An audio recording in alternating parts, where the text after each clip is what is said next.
सुप्रभात बच्चों, हिंदी रचना की कक्षा में आपका स्वागत है। आज हम पढ़ेंगे पाठ 1 भाषा, लिपि और व्याकरण। दिए गए चित्रों को ध्यान पूर्वक देखिए। इसमें नेताजी अपने मन के विचार या भाव बोलकर प्रकट कर रहे हैं, जबकि लड़का अपने मन की बात पत्र में लिखकर प्रकट कर रहा है। इस प्रकार भाषा की परिभाषा होगी।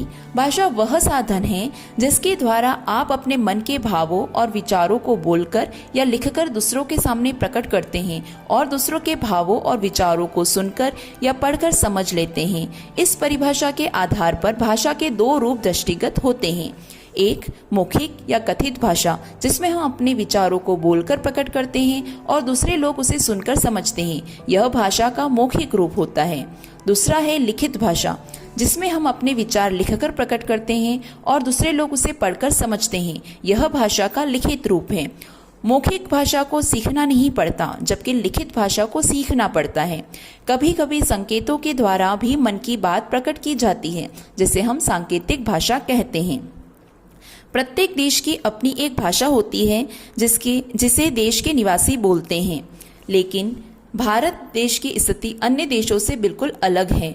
यहाँ पर कुछ राज्यों में अलग अलग भाषाओं का प्रयोग होता है।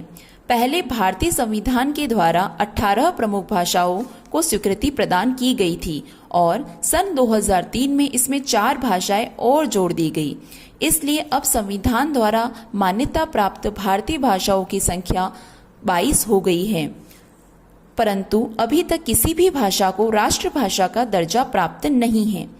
भारत की संविधान सभा ने 14 सितंबर 1949 को हिंदी को भारत की राजभाषा घोषित किया था।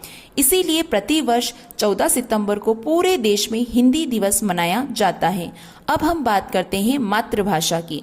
बच्चा जिस परिवार में पलता और बड़ा होता है, उस परिवार में जो भाषा बोली जाती है, बच्चा उसी भाषा को सबसे पहले सीखता है और इसी भाषा को हम मातृभाषा कहते हैं। बच्चों, हम अपनी आगे की कक्षा में लिपि, व्याकरण और साहित्य के बारे में अध्ययन करेंगे। आज की कक्षा में उपस्थित होने के लिए धन्यवाद।